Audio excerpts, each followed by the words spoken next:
What's going on? What's going on, family? Welcome to Discussions from the Den. Can we give it a one time for our premiere show tonight? My name is Cam. My name's Will. And I'm Lady T. And this is our weekly podcast show. We're going to call it video show, where we're talking about hot topics. We're talking about everything that's going on. First of all, can we clap it up one time for the premiere show again? One more time. Can we clap it up? Look, I got my buttons right. You got your buttons. You good? Stay focused. Stay focused. So thanks for joining us tonight. Listen, this is the show where we talk everything from hot topics. We're going to talk about trending things that are going on in the news. We're going to get your input on what's going on. So what we need you guys to do is be our ride along, be our co-host tonight. Get in those comments. Let us know that you're watching. Let us know where you're watching from. We're here in Philadelphia, PA, but you might be in Dallas, Texas. You might be in Las Vegas. You might be in LA. Shout out to our assistant producer, Sherine, Tate, who's in the background, just came back from LA. Yeah, Tate. She's working in the background. So tonight we got a really dope show planned for you guys, and we're going to be here every Monday night. Every Monday. Somebody say every Monday night. Monday. Oh. Every Monday night we're going to be here with you. And so I'm ready to get into tonight's show. Y'all ready? Let's do it. First of all, before we do that, how was everybody's weekend? Oh, man. My weekend was dope. So Kingdom Deliverance Tabernacle, shout out to you. 2 years. Yeah. Standing. My Look, boy. I'm going to wear my buttons out. All right. That's enough. But shout out 2 years. Church anniversary we celebrated yesterday, and my boy Cam was with us yesterday at 1 o'clock. We had good church. Real good church. But I just want to shout out everybody really quickly. We were looking to expand some things. And today I put up a post at 9 a.m. Cam, check this out. 9 a.m. I put up this post about us, getting an organ. So when I first put it up, people was like, wait a minute, an organ? Like, right. There's something wrong with your body. Like, I ain't got no organs for you, bro. They thought you needed an organ. Right. The man of God needed something. That mean they'll go to church.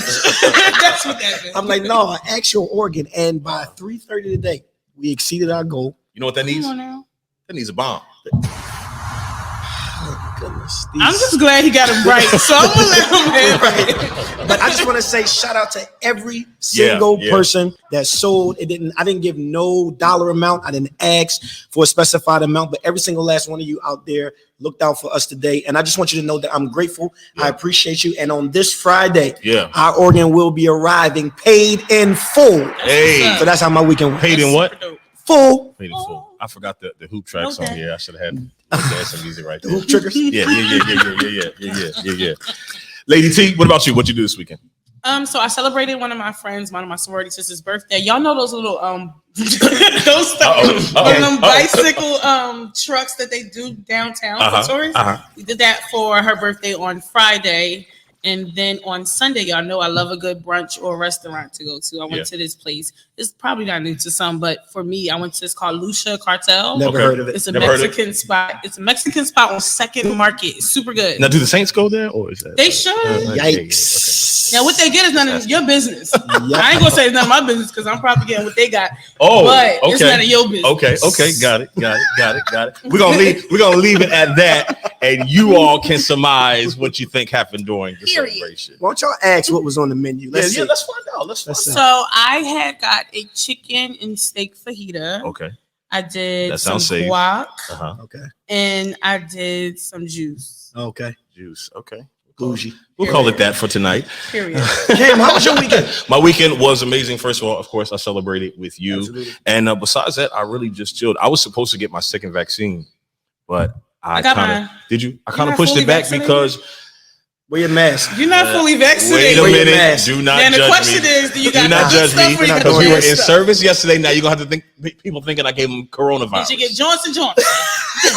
I've been tested multiple times. You better not got Johnson. Nah, I get that. I ain't trying to grow a third leg and as long as you ain't got Johnson. I ain't trying to do that. But no, I did. I'm halfway vaccinated. I was tested before I came to your church, so just so you know, I kept your people safe. Yeah. But I get it on Tuesday because I've been hearing people have been getting sick from the second vaccination. My sister, my body was aching the first time and the second time. Okay. 24 hours, you'll be all right. Yeah, I mean, I'm fully vaccinated. I got, I was able to get Pfizer, but I didn't have no side effects. The only thing I had was a sore arm, honestly. So I didn't experience anything in my body, so I was cool. Okay. No, my body was aching really bad for 24 hours.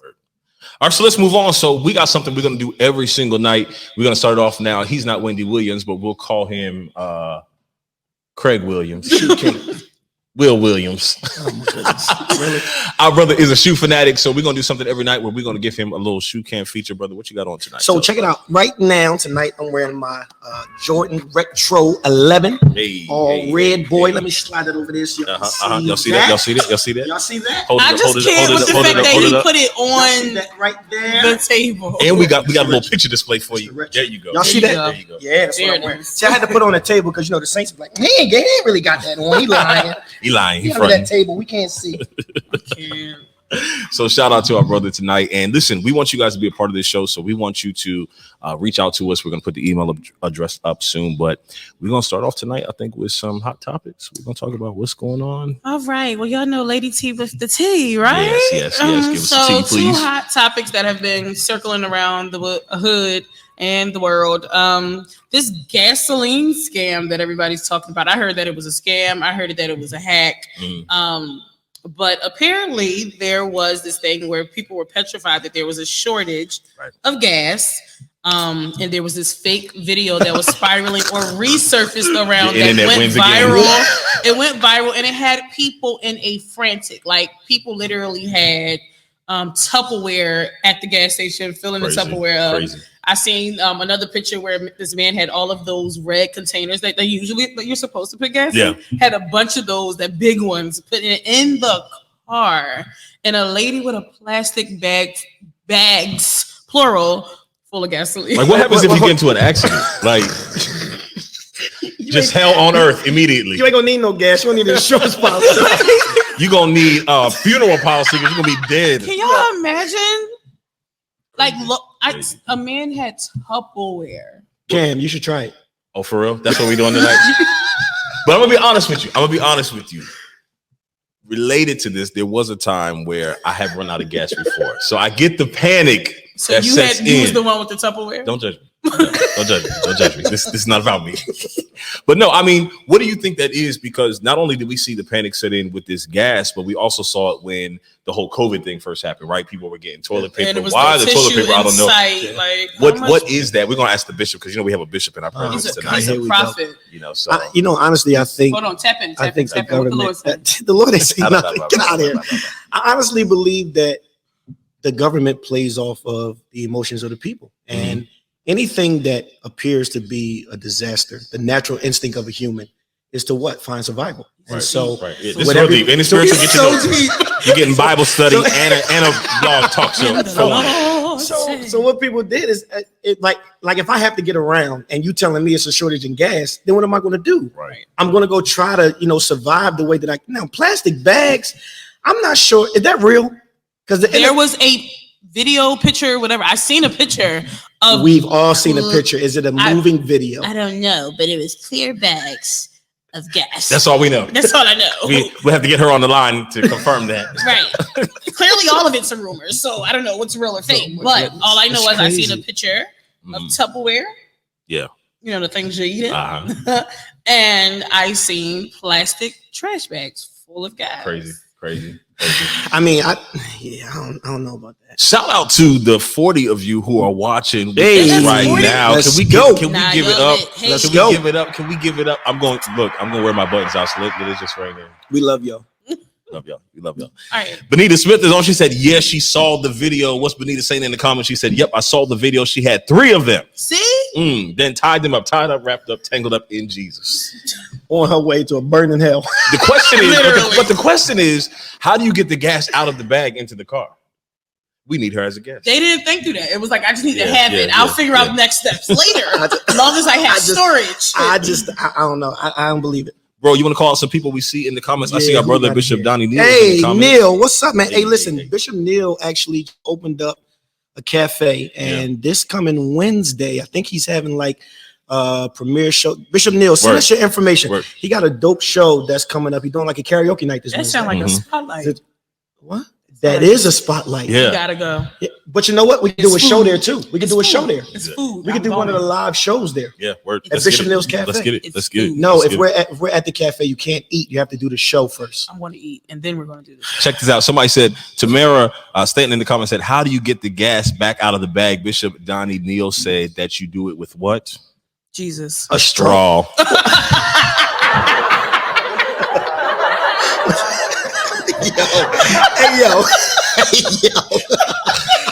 Come on, Strong.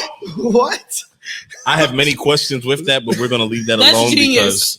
because we have saints on here. So I'm He's going a bishop. to. You don't speak against it. So, question for you guys. Moving on with this topic, I like what you said, or what you said in regards to the government. But do you think it's something that is more related to? I'm trying to say this properly. To our people, or do you think it's just something in general where people run into this season of panic? Like, is it a poverty mentality that makes it feel like I got to get all I can get? Well, that got real deep. Did you feel that? Did you feel that weight? Because I mean, it was probably our people there too, but I don't think it was like necessarily like a target towards us. Everybody need gas. Yeah, but I feel like our people, and this is no offense to our people, you know what we mean, is we wait till the last minute. Like, for example, I'm about to call her out. My sister didn't believe there was a gas shortage, bro. Stranded almost on the way to North Carolina because she couldn't get gas, right? That's kind of how we do. You know, we wait for last minute for tickets and for everything. But what else we got? We got more topics? All right, yeah. So this is a more juicy topic. I hope everybody, if you don't watch Real Housewives of Atlanta, I don't watch all of them. I only watch the ones that are black. Yeah. But so apparently Portia Williams, one of the cast members from Real Housewives of Atlanta, is now about to get married. She's engaged, newly engaged to a ex co-star member, Fallon's soon to be ex-husband. Soon to be. Keywords. And we want you guys to comment in on this too. But they were only together for a month and are now engaged. And then has been a picture of her ex fiance and her new fiance circle around, like looking like a whole blended family. Because I guess they want to paint the picture that her baby daddy is happy for her and her new. They friends, the baby dad and the. Well, no, let me. He was just trying to get back with her. Here's the thing, because I am a. Don't judge me. I'm a Housewives fanatic. I watch all. You? I watch. Yes, that was very. That was very. That's my stories. I watch Beverly Hills. I watch New Jersey. I watch New York. I watch Salt Lake City. I watch Atlanta. Y'all don't let them do this to me. Y'all shout out if you are a Housewives fanatic. So here's how this goes. Because I think I had a conversation on the way to the show tonight, and I think it's really important from a relationship status. Like, is there a girl code or a guy code? Now keep that in mind. We want you guys to comment on that. Is there a girl code or a guy code when it relates to dating people who were with somebody that you were either friends with or no? So here's how it goes down. Fallon, this was her first time on Housewives. This was her first season. She was what they consider like a friend of the show. Okay. Which means she doesn't hold like a peach or apple, but she was on the show. Okay. So the way they showed it was in like the first or the second episode, and we're going to get to your comments, guys. In the first or second episode, Portia, her sister, and the girl Tanya come to Fallon's house, right? So Fallon's like, oh, this is my husband. They're in the swimming pool. They're talking and everything. So it looks from the show as if Fallon and Portia were friends. Yeah, and the show does have a habit of creating another narrative. Yeah, it doesn't mean that they were really friends. The show is just like, hey, you on the show, we're going to pretend like you're friends, like you invited her over. Hold up. You can't be literal, though. No, hold on. So you telling me that if you in the pool with Teira and I come, this sounds very controversial already, and I speak and I see y'all together, and then y'all end up not being together, and then I end up with Teira. Period. That's a no-no. That's a no-no, bro. First of all, give it up for the brother for the synopsis, because you got that real quick. No, but here's what I don't think. Here's my conflict with that. Go ahead. Because are they really friends? Right. That's the question. And Portia says they aren't. If they just cast members, then I mean, times are hard. You got to. Hey, the brothers were 40 million, so I'm sure she was like, she said, "Baby, honey, no, sir. I got to check out these comments. I'm in love, but if I wasn't, I will be." Like, what Tina said, they was never friends. Spring said it's a no-go. Tweet says that they were never friends. Jocelyn said, "Hey, Jocelyn, mom, that's my cousin." Yeah. She said never. Antoine said they were co-workers.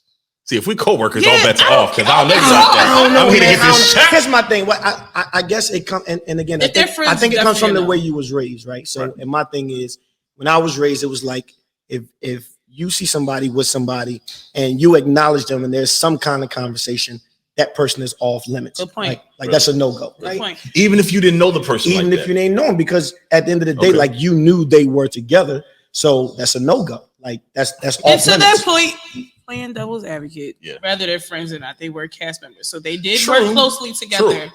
relative to just being like, that's a person I know who works at my job. Benita said, absolutely not, just nasty. Yeah, exactly. I just still think it's messy. I still think it's messy, period, because him and Fallon are not divorced. Yeah. They just separated or in process of divorce last April. Portia was just with her baby dad and trying to figure all of that out too. Like, it's just messy. But how do you know that Fallon's not okay with it? Because she hasn't spoken out yet. After a month, it's that 40 million. They might all be okay with it. I'm just kidding. What if this is all a setup? They all in on it. What I'm saying is he's worth 40 million. Now, so do you whatever mean that it figuratively is, or literally? What's next? What's next? I'm not even going there. Said 40 million. I want my piece. Bring it here. Yeah. I mean, 40 million is a lot of money. That's a lot of money. So if I'm not in love, I'm going to be in love eventually. For 40 million, and I want y'all to be honest in these comments, don't lie. Yes. For 40 million, would you break the code that you live by? I'm not answering that because my church is on here. I plead the fifth. Hope City, stand up. I mean, Hope City for 40 million. We can have a whole enterprise center. I can buy y'all all cars. I mean, the Lord will forgive and provide. So let's talk through this. When I win, you win. We're talking 40 million. Boy, you see how quick people take.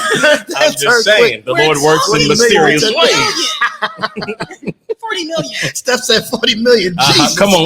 You see, that's a lot of money. That's a lot of money. We all eat. But I get it. I get it on both parts. And the interesting thing is that her co-host, which we all know, Nene Leaks, who kind of started the show, spoke out, and she said the same thing. She said it looks kind of strange, but at the end of the day, these are grown people. Yeah, so, they do what they do. Yeah, 40 million. Yeah. What else we got, Lady T?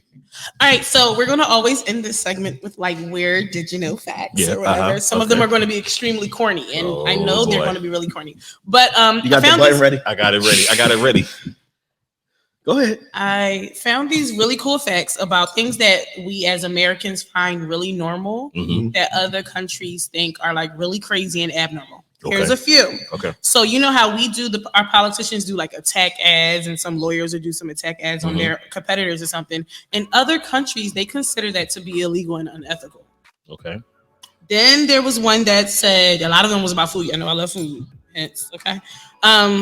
Taking leftovers from a restaurant in other countries is considered to be a health hazard, so they don't really do it. Let's talk about that. Did y'all ever have like the grandmother, mother who like had foil in the bag? That's so much. At the buffet. Yeah. I never did. My grandmother used to say, "I'm not cooking when you get home, so you better get all this. You better get all you can. Stuff them pockets. Yeah.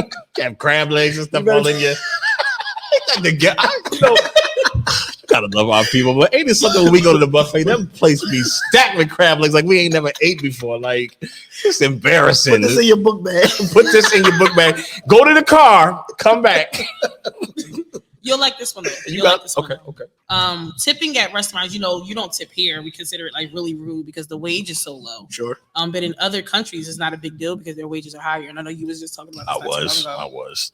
Because I don't have, I wish the person I was talking to on the way here, I don't have an issue with tipping, but I feel like, why do I have to pay you more to do what I'm already paying you to do? Guess I ain't got nothing. But their wages are literally like $2 to $5 an hour. Yeah, but that's not my fault. They chose to work there. What? I'm just saying, like, I don't think.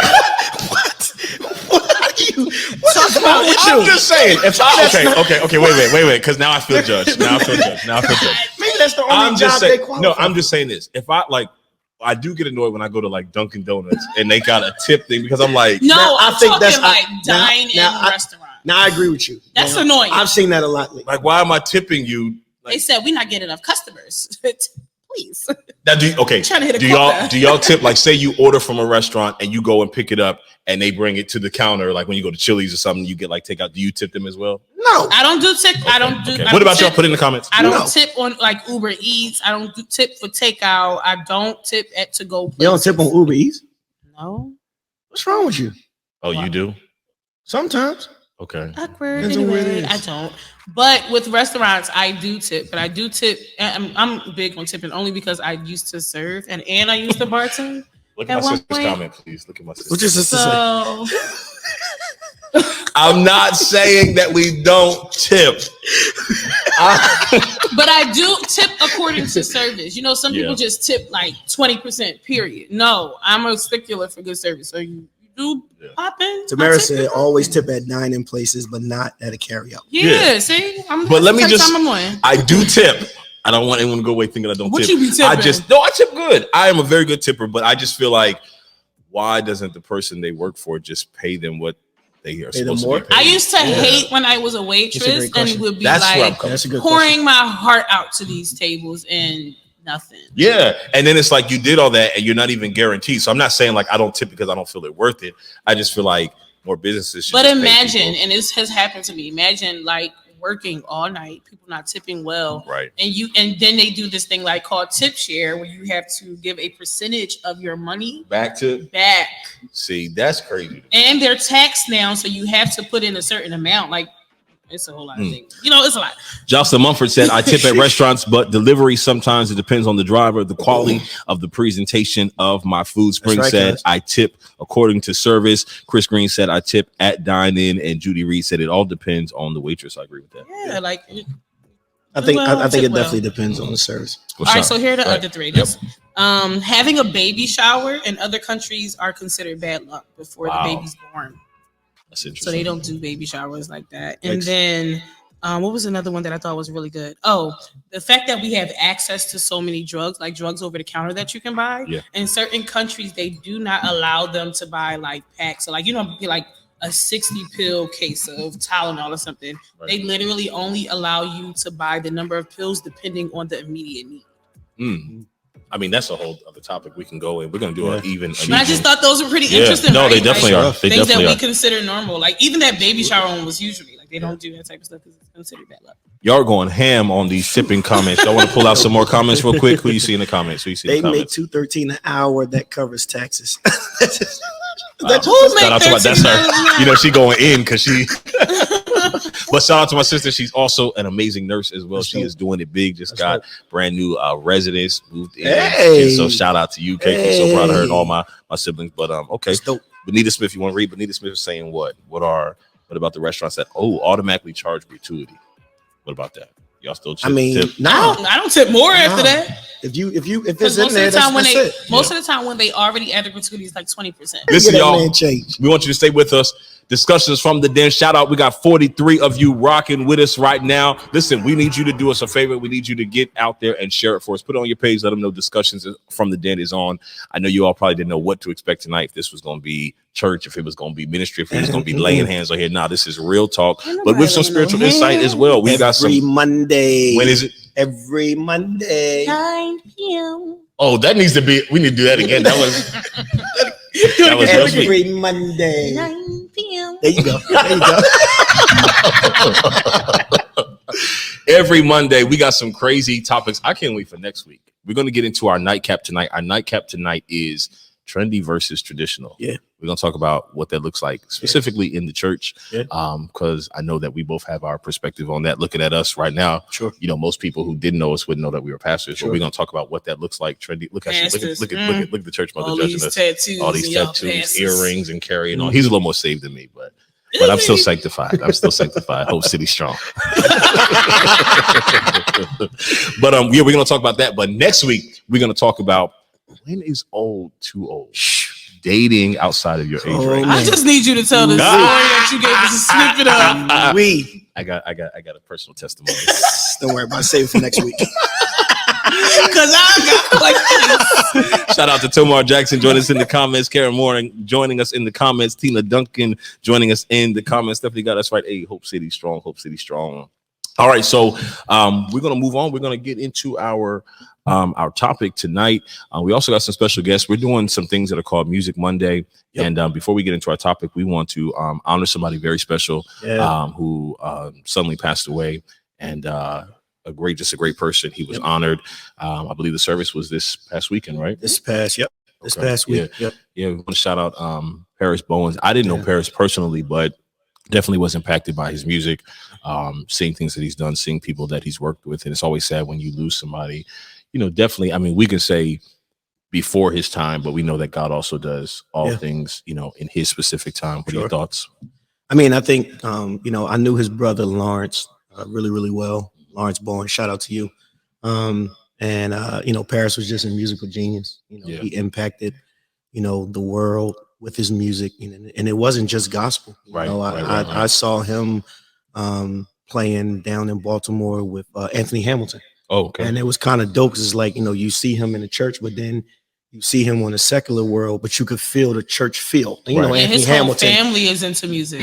All of them, they are really an amazing family. And so this week, his funeral was this week, but I mean his music alone, his resume, Music Soul Child, Floetry, Timbaland, Ty Tribbett, Justin Timberlake, Israel New Breed, Marvin Sapp, Travis Green, Janet Jackson, The Roots. This guy's resume is like major.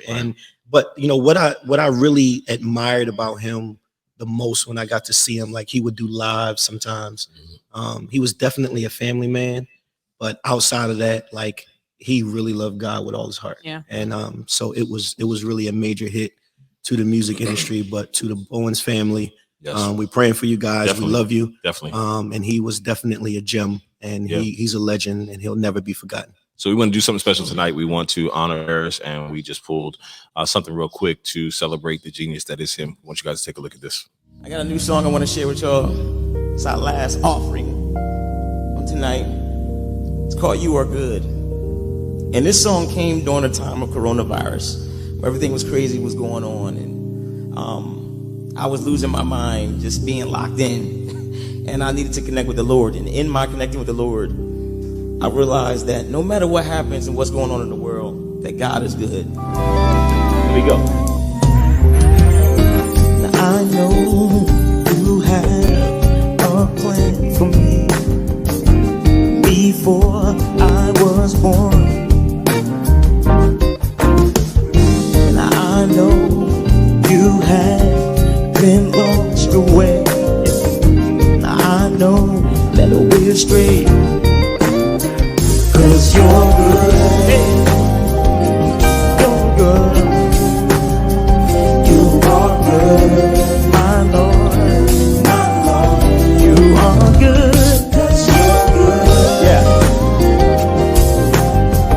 you are good.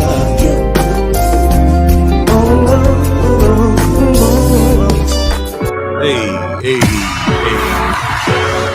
We're going to get into our nightcap tonight. There's no sound. Still no sound? Still no sound? All right, let's see. I think we should be back in now. We should be good. Back in. It might be a little delay. It might be a little delay in the comments. But y'all tell us definitely if you can't hear us. Anita Smith says start over. We good now. We good now. Okay, we back right. Hey. Put your waters in the air. I can't say nothing. No. Okay. Sorority. Come on. Sorority, that gang she in. Tonight is trendy versus traditional. Yeah. Trendy versus traditional. Yeah. What does that look like? Now, we know we are in definitely a different time when it comes to church and ministry. Yep. And we know that although this is not just a specific quote unquote church show, we can't deny that we are all church kids, church goers, growing up in the church. And so trendy versus traditional. I'm excited to talk about this because for me, I don't think I went through an identity crisis becoming a pastor, but I definitely had a evolution of trying to figure out where I fit in if I was supposed to be like what I saw.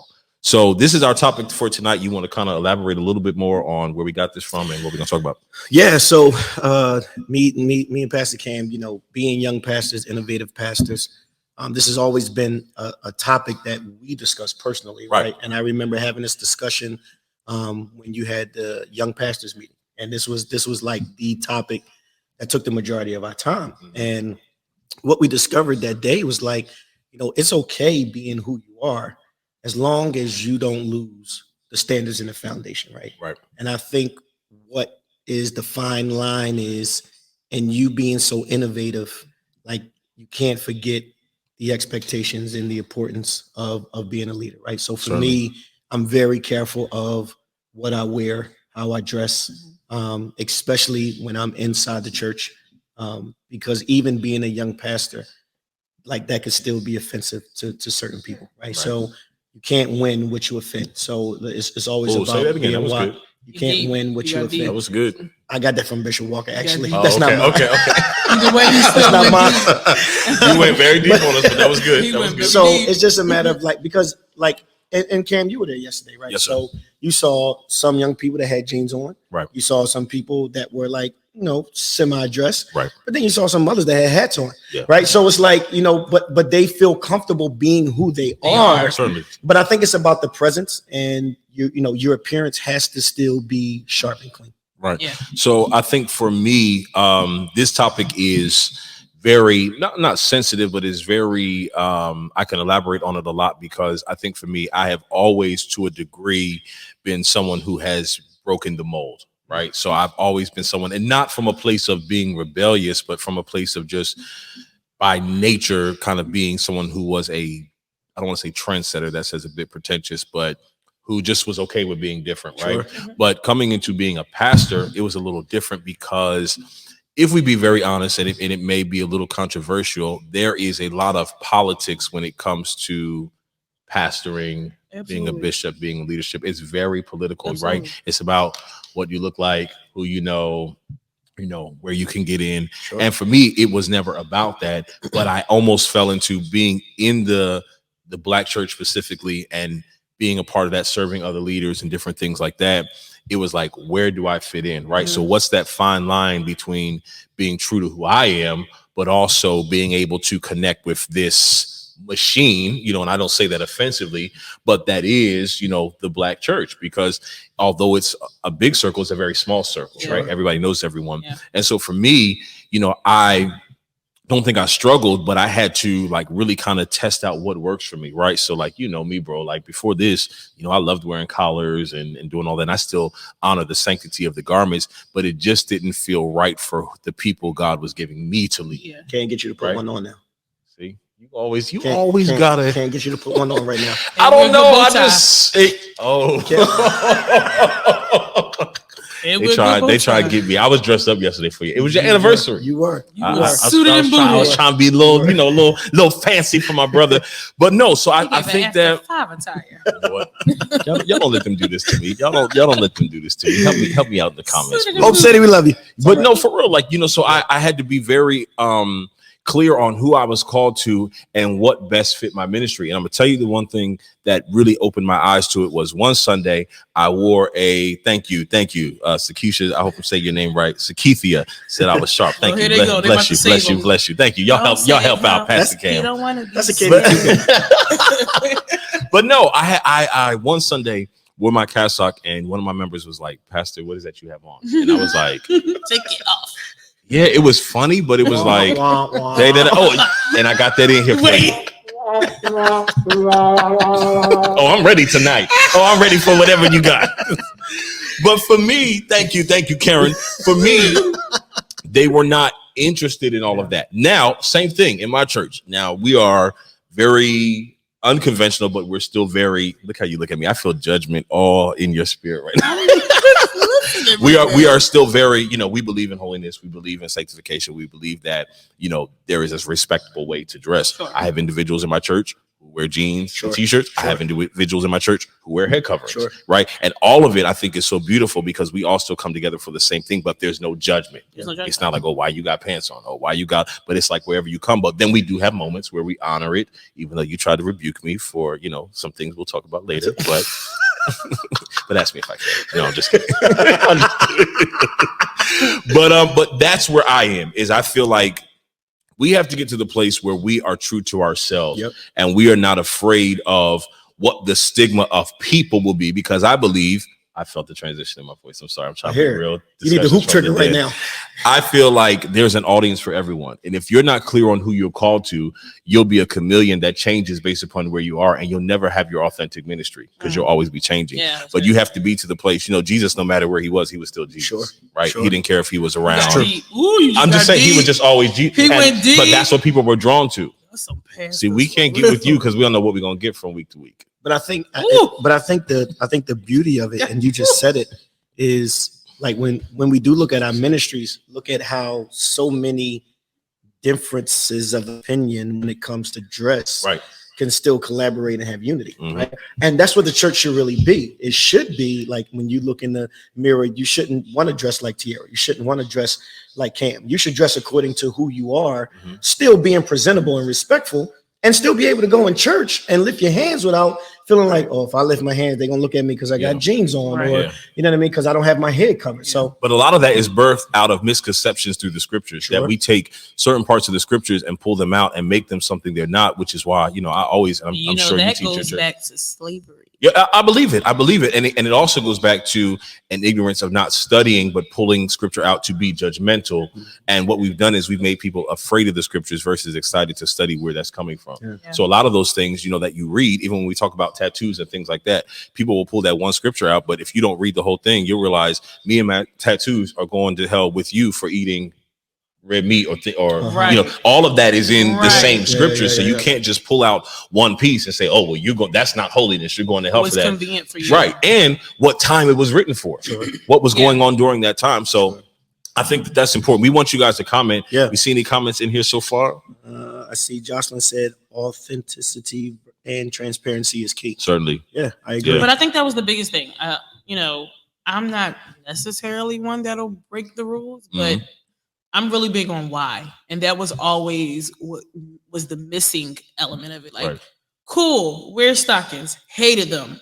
I'll do it, but why? Like, what's the real purpose? If we're talking about training and really cultivating people to be better than where they are, then you ground people in the why so that there's a buy-in. And maybe that's just but we were taught. No, that's perfect. But see, that's the difference between trendy versus traditional, is that in a more trendy church or traditional church, you weren't allowed to ask why. You better not ask mama why you can't wear pants or why you can't do this. It was just you do it. And I'm going to tell you, I believe that a lot of times they didn't even know why. They were just taught that. So they couldn't even tell you why. It was just like, nope, that's just what we was told. That's what you're going to do. I ain't ask no questions. You don't ask no questions. Because a lot of times, and I feel like I'm talking a lot, so I'm gonna let you. No, you're good. Digress. But I feel like a lot of times too, what we've done is we have made God and this religiosity. We've made God someone that we are afraid of versus someone that we can come to. So a lot of things we've been taught that we do out of fear. Oh, you're gonna go to hell for that, right? There was never an understanding of one, even outside of just representing yourself as a brand, that sometimes what you wear is not necessarily connected to you going to hell. It's just connected to how you feel. Like, for instance, whether we wear a suit or whether we wear jeans, you have to admit there's a different feeling when you have on a suit, right? When you have on a suit or when you have on a dress, you sit a different way, you walk a different way. And so for me, the standard of representing God in our ministry is more not don't wear it because you're going to go to hell. It's more so let's dress ourselves in a way where we feel like we can have a certain level of reverence and honor. Right. For me, what do you think? I think it's I would say it's twofold. So I think when you talk about the generation before us, I think you got to think about like control and isolation, right? So in that era, it was kind of like I'm controlling this by isolating you from the idea that you can actually get to God without me, right? So in that era, they preached us to them, right? With this era, we preach people to God. And so, you know what I mean? So people have a comfort level, and it takes away that control thing. Like, this is the standard, this is the foundation, this is the expectation. Now I'm preaching you to God. Either you can take it or you can't, but I'm not having a conversation with you about what you got on. Like, and that's why people never left full. People just went to church because it was the thing to do. Like, it was no longer about relationship with God. It was about, this is what was our habit of control. So we just went because that's what you had to do. So imagine being a pandemic and people not being able to go to church in that type of era. They wouldn't even know what to do because their relationship, or what they deemed relationship, was solely tied to the physical space. I mean, we probably wouldn't even be able to watch TV. Of church. Oh, absolutely. We'd probably been fasting until the pandemic was over. A whole year with no TV. And virtual church? What you mean virtual church? What? But I think what changed my perspective is, Cam, I would see you and I would say, bro, it's edgy. He got a lot of confidence to do that. I like that. I'm not there. See, I was honest with that. It wasn't until, I'll never forget this day, until you'll probably remember this. Bishop came out one Sunday and he had on a blazer, he had ripped jeans, and he had sneaks on, right? So I'm sitting, I'm like, well, he must not be preaching today. And so the choir got done. He got up. Went right up here and preached his butt off. And when I say destroyed the church, wow. And everybody's screaming over the word, and I'm sitting there like, ain't nobody worried about nothing. He got on the ripped jeans. This man got ripped jeans on, and he's still just as anointed as he was if he had his robe on. Right. And it opened up my eyes, because I do have a generation at KDT that they not wearing no long dress. Like it's not disrespectful, but it ain't coming down to the floor. Like some of them not ever going to put a hat on. Yeah. Right. Yeah. And so they still have a right to be comfortable and worship without feeling judged. But here's the thing. I think now this is where I agree with some level of strategy with what you wear. And this is what I said to my church, and they might remember. If you know that you're going to shout every Sunday, then you need to wear shouting appropriate clothes. Right. Like, why do we have to cover you up every Sunday? Right. So you also have to know your body. Now, but that's not even just in the church. That's anywhere. And I don't want to say this, and I think y'all who are watching know me and love me. And you can probably chime in on this because I want to be respectful to women. But like, I grew up where like my grandmother wore like undergarments. Oh, my grandmother too. Okay, absolutely. I'm trying to like, I want to be underwear. Grandma say you hold it down. Yeah, like everything, like you hold it down. Absolutely. Yeah, absolutely. I'm not wearing certain dresses. Am I in order? I want to be in order. Some people are out of order with that. And I'm not that's even what I'm saying about just church. That's right. Like, like if you can see it, we can see it. Like that's, I think that's like needs to be the rule. So I think that there is a level, there is a standard that we as just people should have. Right. But even when we talk about trendy and traditional, I think it even goes outside of just what we wear. Like, for example, even how our worship services are right now, right? Sure. Like, for one thing, I'm getting ready to take my church back to like at least one Sunday a month, like singing hymns, because I feel like the hymns of the church are, why do you make that face? You made a face. You made a face. That's just so you. Like the hymns are, but I feel like when you sing a hymn, and this is no discredit to nobody, but when you sing a hymn, there's a different level of like anointing on you, man, from hymns. And I just think it's from, I didn't know you meant. I think it's from where that's why we said I think it's from your lineage, though. I think it's from your lineage, right? Like where you come from. Like you can sing it. I remember you being at Bishop Neal Church, and I'm like, he gonna flip this church, ain't gonna be able to preach. He's singing hymn, but that's just something that's on you. Now for me, it was very difficult, and it's progressed now where my praise team is very young, so they ain't trying to sing callbacks, right? They want to sing something that you can move to. So they had to, be able to change it up. Now you got to add some of the, the older stuff in there for the older saints, and then still be able to add your own flavor as well. So I agree with you. I do think hymns are important. I don't know if we need the hymn of the day, but I mean, hymns are important. They like back when they used to have it on the wall. Hymn number 4. That's right. 32. And you sung all 4 verses, right? Yeah. That was very, traditional, and it worked for that time. Don't get me wrong. Hymns still work today. That is music that will never go out. But I think you have to be wise to your audience. Some of these kids They don't know the first line of anything. Yeah. See, that breaks my heart, bro. Like a lot of people don't know, as tongue talking and shouting as I am, I grew up in the Methodist church. Now we were like a holiness Methodist church, but we sang hymns every Sunday. Yeah, it was first, second, and fourth verse, and that's how I know the verses. Yeah. So for me, I think it's the nostalgia, but I also think there's a part of me that still does like the traditional. Right now, maybe the dress part of me is very trendy, but the foundational pieces like order and how things are structured to me is still very traditional, because I think those are some of the things that, although we kind of nagged the old school church, kind of kept things somewhat together. I think it all has its place. Yeah. I honestly think it all has its place, but I think it goes back to the why. Mary says something really good. Come on, Mary. She said, lay the foundation, add the bricks, and decorate with the new. Oh, you deep, Mary. Yeah, but that's true. Though. Like if you think about it, I've never instituted a dress code per se. Yeah. But my conversation has always been, certainly, if Jesus was here right now, how would you dress coming in here? Right. And that's the way you should always present yourself. And then from there, they chose. Like, I never told the men that they had to be in suits.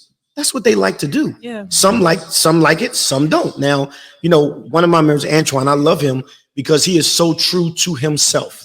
Like he'll put on a suit if he want to, but there's a lot of times you'll see Antoine in some sneaks, some khakis, or some jeans and a polo shirt, and he feels liberated to worship the same way Michael will, who likes to be dappered and dressed up. You know what I mean? So I think it's and that's kingdom though. That's what it is. You know, that's what really makes what it is. That's what makes the kingdom the kingdom. But I also think too, you have to be aware of the house you join. You know, I don't think that, you know, if there is a standard that we set for our houses, if you choose to join that ministry, then you have to acquiesce to what the standard of that house is. I agree. You know, if you join a church that says we don't, you know, women don't wear pants here, then you don't come in every Sunday wearing pants because that's you. That's the house you join. Stuff. Yeah, right, I agree. Exactly. Yeah. Let's hit some of these comments. Who wants to read out some comments? We got a lot of people commenting in. Shout out. We have kept our numbers up for our first show. We've got 48 with you of you on with us right now. That means we talking good. Hey, that means we're doing something. Bishop Mills said the young musicians don't know hymns. We need a hymn training class. Bishop on the road tonight. Right. He don't go.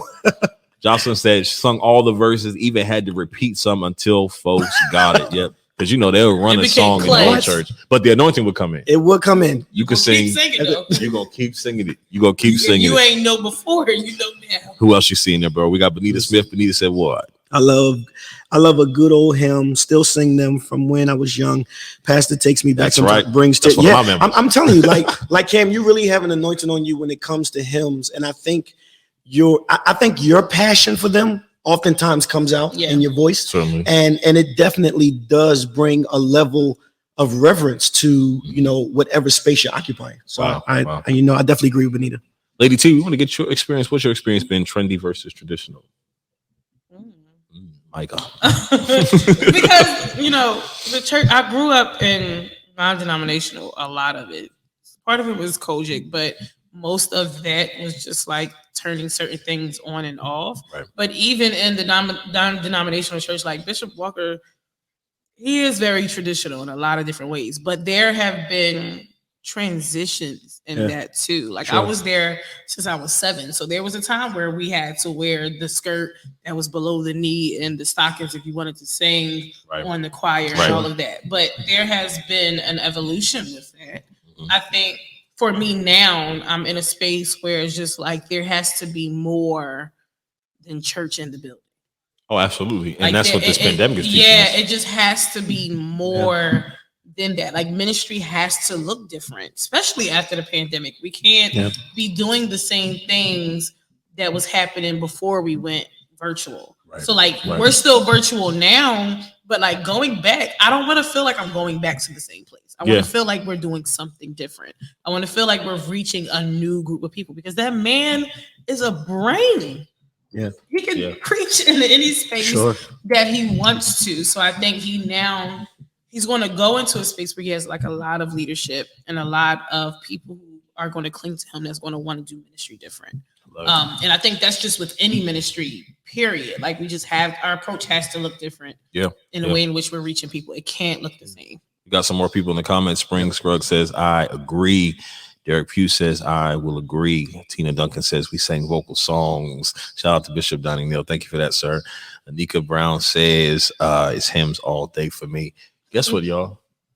We coming to the end of our first show. We are. Coming to the end. We coming to the hymns end. Help you get through tough times. T. Marche. Hey, T. Marche. Toya Marshall, what's going on to celebrate the birthday? What up? Yeah. Chris Green. I love hymns, but I also love traditional as well. Okay. Yeah. Okay. Good topic tonight, guys. Good topic tonight. Yeah. Listen, next week we got what about the uplight screen dark? Bishop Neal, he's banned next week. We're gonna have to have Bishop on. We're about to get him on. I need him on the other side of the table. We definitely got to get him on. What's wrong with him? We should have brought him in. Get your brother, man. Nah, but it's true. What do y'all think about that? For me, now here's the thing. Turn the lights on. Yeah, I love production value, but when I'm in church, I want to see. Turn the lights on. And if I get to run in, I don't want to trip. I don't want to I want to be able to see what's going on. And then, you know, some of these churches, like if I put my phone down, I don't want nobody trying to, I need to see everything. I need to see what's going on around me. Yo, it's Discussions from the Den. Every Monday night, we're here with new topics, not only talking about what we talked about tonight. Now, like we said, this is not your grandmother's church show. It ain't. We're going to talk about everything on here. We got hot topics. Everything. Next week, Next week is gonna be bananas. Oh, I can't wait for that topic. How old is too old? How old is I too can't wait for that topic. old? Okay, let's just we're gonna take a consensus as a sneak peek to next week. What's the oldest you've dated? Just say years. You don't have to say the age. Just what was the age difference? 12. Okay. 10. 18. That's 20. We rounding up. That's 20. Why mine gotta be rounded up? That's 20 years, bruh. You play too much. 20 years? A year older than my parents. Okay? We gotta go. We're gonna talk about that next week. So 20 years older than you. Can we just stay? You got some explaining to Can do. we just talk about it now and then do another topic? I got mommy issues. No, I'm just See, kidding. you. Please don't make me tap into my background. You knew to say that at the end of the show. Church, Hope City, don't kick me out, y'all. This is just a real show. We're gonna talk. And my church already knows. Sherine, shout out goes to Hope City. Donnie Neal says 32. 32. Is that your grandma? You know what? We need to have you as a guest next week. He is out of here. Bishop Neal, you done next week, bruh. He got me beat. Yo, he's after this. What? Matter of fact, 32? No. That's 3 generations. FaceTime him when we're done. What the grandfather is going on in here? Yo, Call me granddaddy. She was a cougar. She said, "Baby, come here." 32, 40 million. Bishop Neal, you got some explaining to do, bruh. Yo, but that's even like with the Porsche thing. How much time we got? We 10 o'clock already. 1 extra minute. That's like the Porsche thing. He's old, right? But he got money. You should have stayed. Older. Let me not offend anybody. But he ain't 32 years and ain't no gap. He should have stayed. Bishop Neal got everybody She beat. said, "Come here, baby. That's a lot. Come here." Next week, y'all. Next week, we're right here. Don't miss it. 9 p.m. every Monday night. We're going to talk about our hot topics. Plus, we got some special guests coming up. We got Todd is going to be with us. Yeah. We got Ashley Howard is going to be with us. She's not coming to sing. She's coming to get in on this topic. And if you know Ashley Howard, full.